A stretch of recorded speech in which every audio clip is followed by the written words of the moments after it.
Tell y'all a quick list story how I was before I got on my spiritual journey. I'm gonna try to go fast through. I just can't give y'all 2 minutes though. 'Cause I got story for days. But we're gonna just go do a brief little. Okay, we had 8 siblings from New Orleans. Man, I had a lot of fights, cursing out the police, cursing out the teachers, cursing out the principal, cursing out any adult who used to call me a little boy. If I know I was a little boy, but if you say the word little boy, I click out on it. I wouldn't. It wasn't no playing. As soon as you say the word little boy, I'm on your butt. I'm ready to fight. I was a little boy. Say I'm a man. Then I used to always tell them when I get big, I'm gonna have muscles and I'm gonna be bigger than all y'all, and I'm gonna hurt y'all. I'm gonna beat all y'all up. Everybody thought I was playing it because I was a skin. I wasn't no swole kid. I was like skin. I was used to always tell them that I'm gonna get big and beat up all y'all, hurt y'all. And oh yeah, I used to always mess with my mama and brothers and sisters. I'd be like, yeah, today I'm gonna die Tuesday, and then when Tuesday come, I'd be like, you know what? He didn't want me, so I die tomorrow. And then tomorrow come Thursday coming, I'll be like, yeah, I think today the day. I used to always say that I was fascinated with death. I used to always say that. So yeah, cause I didn't like, man, I didn't, everything used to aggravate me. Being around people, talking to them, man, everything used to aggravate me. I just used to wake up mad, mad at the world, just to get on a spiritual journey. So then, uh, living in New Orleans had a lot of fights. Me and my sisters and brothers used to fight the other families on the block. It was a park across the street in East Show. We used to fight a lot, play basketball. Like regular kids, have fun. You fight somebody next day, your friends. You know how it go. Uh, so like I said, yeah, I used to disrespect a lot of people, cops, teachers, principal. I'm cursing everybody out. I didn't care who you was. If you talk smack to me, I'm talking smack to God come back. I ain't care. So then, make a long story short, Katrina happened. Everything was flooded. We was in the hotel. The hotel got flooded, so we had to go on this bridge. So before we went on the bridge, we ain't had nothing to eat and all that, so we had to walk in the water. I walked in the water and went to Walgreens. Me, my mama, and my stepdad, and my me, my mom, and stepdad. We went while our brothers and sister was at the hotel. So when we went in Walmart, was it Walmart, Walgreens? It was one of Walmart or Walgreens. Man, it looked like Jumanji, everybody running around, grabbing stuff, grabbing this, grabbing that. So I'm just grabbing bleach, like stuff that could clean the water, like, grabbing the little snacks and chips and all that. But I was grabbing like bleach and stuff, like stuff to clean. And went back, I was walking on top of the graveyard just playing, how kids do, playing, jumping in water. And remind you, it's contaminated water. You got dead dogs, dead people, all this uh body fluid is in that water because some people drown, some dogs drown, some, and this is through the whole New Orleans. So that same water is on your skin. So then, and I just had my friend Isaac from New Orleans. I had just learned how to swim before Katrina happened. He taught me how to swim. So if you're looking, shout out to you, Isaac. He taught me how to swim. So then that Katrina happened and all that, we went on the bridge, and my stepdad, he was an ex-police officer, so he talked to the police officers. So we got on the bus with all the police officers, and we went to this little thing, little area. First they were saying go to the Superdome, but a lot of rape and all that stuff was happening in the Superdome. My mom said they ain't going to the Superdome. So then we got on. I mean, we got on the bus. We went to Shreveport. When in Shreveport, we was at this shelter. They was taking care of us. A lot of food. They was giving us shots. Get out the contaminated clothes. You got to take a bath. Throw everything away that came out Katrina. And we left the shelter. Went to this hotel. Went to the hotel, and we got some bus tickets to go to Dallas. We got some bus tickets to go to Dallas. FEMA gave us a little money. So we came to Dallas, but I used to tell my mom, I don't want to go to Dallas, Cowboys and Cowgirls and all that, and I don't want to be out there and all that. So we still went out there because my auntie Gwen, she was already living in Dallas. So we came out to Dallas and was in a hotel in North Dallas. Was it North? Yeah, North Dallas. Was in a hotel in North Dallas, and then that's when uh that's when we got a house, and that's when it all started. The Dallas versus New Orleans, but I ain't know all that. Dallas versus New Orleans. Went to school, kept getting into a lot of fights, kept disrespecting everybody because I was mad. Lost my town, lost. So I felt like the world ended. I'm like, F it. So I'm constantly fighting Dallas people. We're getting into it with the teachers, the principal. Man, I was so bad to where the principal skipped me from the from the from the seventh. She skipped me from the seventh to the ninth. That's how bad I was. I told her, if you don't cause my brother was leaving me, so I'm like, damn, my brother leaving me, man. I didn't fought all these dudes, man. I told her, you know what? I said, you saw how I was last year fighting everybody. I said, okay, you don't skip me. I'm fighting everybody in this school. I said, you already know how I get down. I'm fighting everybody. We going at it. And then and now I'm disrespecting her, cursing her out. But to remind you, when I went to summer school before all this, before I came back to her school, when I went to summer school, her husband was the principal.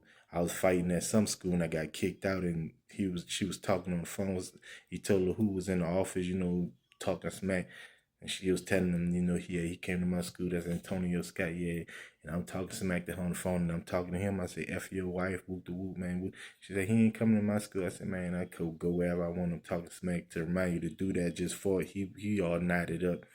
So, I'm talking smack. And then it was that year I had to go back to school. And she was like, whoop the whoop, got me in the office. She passed my brother, so I was telling her, man, you don't pass me, I'm fighting everybody in school. Everybody don't get it, so I don't got nothing else to say. Man, this woman had skipped me from the 7th to the 9th. She said she didn't even want me in her school. That's how bad I was, bro. I was fighting. So she skipped me from the 7th to the 9th. I went to Bryan Adams. Everybody was like, man, I thought you was in the 7th. I said, psh, it is what it is. You know what I'm saying? She skipped me, you know what I'm saying? That's how bad I was, man. Everybody know I was fighting a lot. So then when I went to high school, that's when I know I dropped out. I didn't really want to be in school because, man, I went to, I turned to school because I kept fighting, getting to it with people. So I went to alternative school, and when I went to alternative school led to keep going to juvenile. So I kept getting locked up, going to juvenile, Lone Star. Then they started sending me to placements and stuff, and then I ran away from the placement. Then they caught me. Then they sent me to a facility where I can't run from the juvenile. So I ran from that first juvenile. They sent me to another one. I did like 9 months, 7, 8 months in that juvenile. But the first one I did like 3 months, and then they sent me back. I did another 3 months, 3 or 4 months in there, and then they sent me to the one where I did the 7 and 8 months. Yeah, they were shipping me around. But when I ran from that one, I was trying to get another chance. They say you can't get another chance because you ran. You just came in, you're running. So yeah, they sent me back to Lone Star. And then I had got back sent to Medlock. And Medlock kept me like 7, 8 months. And then you gotta learn stuff.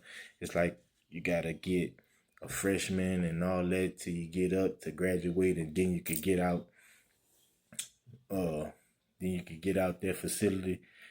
And as I kept going, placement to placement, it was like, man, I just gave up. I just like, man, it is what it is. I don't even care no more.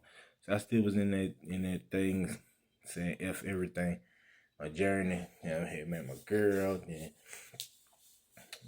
then we start talking, and I start caring about life a little bit. But I still was flamed up, still was robbing, still was jacking, still was robbing combs the stoves. Still was breaking in people's houses, still was stealing cars, uh, still was shooting people. Shit, I was doing it all. Still was beefing with a lot of people. Uh, Still was stealing cars, putting people in trunks. Man, I had lived a crazy life, and I fell in love with the action because I hated everything, but I didn't know God had a purpose to put me where He wanted me to be. I'm just telling y'all all this where I came from, but I ain't telling y'all the details to all the stories I did. I'm just trying to run through it because it's too long. So yeah, met my girl. I still was wilding, you know what I'm saying, going going to going to jail, and stuff like that. Going to the county and getting out and going back, and man, I was uh the Dallas downtown, damn Lusteric, and coming out, coming back, and man, I was tripping, popping X pill, smoking weed, sipping syrup, popping a lot of pills. Coulda OD because I used to pop 2, 3 pills at a time because I hated life. Uh, I used to always think why God ain't take me off this earth, like get rid of me while you still got me here. Man, I'm tired of living. I'm tired of doing this. And this before I became exercising and working out. This before all that, like before I even funked the gym and start clearing my mind and started really doing what I was supposed to do. And man, I just hated life. I just was like, man, I'm just ready to go, man. I'm just ready, tired of this. Lord, why you still got me here? And then, you start hearing stuff when my mind was getting on a spiritual journey. And to remind you, I was knocking a lot of women down, having sex with a lot of women, still feeling empty inside. But I was like, God, why you still got me here, man? What is this? He was like, you remember when you was robbing and stealing and shooting people and riding with people in the back of the cars and doing all this, them things you was doing and terrifying people and people scared of you. You got the kids scared of you at school, on the streets and all this, and you was laughing about it like it was all funny. I'm like, yeah. He said, well, why you want to go now when you was doing it? You was enjoying life because you was doing crime. But now, with all that energy hit you back, you trying to run. So he hit me with anxiety so bad to where I didn't even like to come outside, to where I can't even drive how I wanted to. I had to keep pulling over because I had used to have panic attack. But that was from all the fear that I was giving. People in the universe came back on me at once. So I used to be like, man, I used to pull over and just think, man, end this stuff right now. He's like, nah, we ain't ending nothing because you did everything you wanted to do. So now that you know me, now I gotta punish you. So yeah, man, I kept doing whatever I wanted to do, and God was still working me and still loving me. But I ain't see it at the time. I was in beast mode, flame mode. I ain't care about nothing. So then kept kept trying to see God, but then kept addicted to weed. If I ain't had weed, I'm going to rob something or go and do something. I was so addicted to weed. So yeah,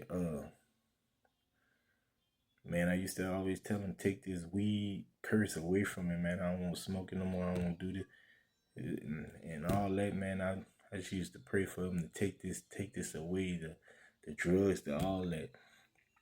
And then, as I start working and start getting in the working field, I start slowing down. But when my sister died, that's when the anxiety came. That's when all the other stuff came. That's when the fear came. That's when, man, I couldn't even be around people. I used to get anxiety. If it was a large crowd of people, I get anxiety. If the earth used to feel like when I drive it do this, like it's tilting over. Uh, my heart used to beat so fast I used to have to run outside just to calm down, just to go by something. Uh, I used to have to breathe slow to calm it down. Used to always wanted to die every time I feel it. Like, man, just get this shit over with. Uh, and then make a long story short, then I start exercising, start working out. Well, my girl, she said, you probably need to get in the gym, such and such. Start working out. Did all that, and then That's when I found the stress relief of working out. So that's why I ain't had to take all this. I ain't had to take no steroids and none of that to get in shape because I was already fighting so many demons to where the the workout outlet was something for me. You know, when I work out, I forget how long I'm working out and I just keep working out. Then I come back next day, just keep pumping until I got in shape and I was like, damn, what?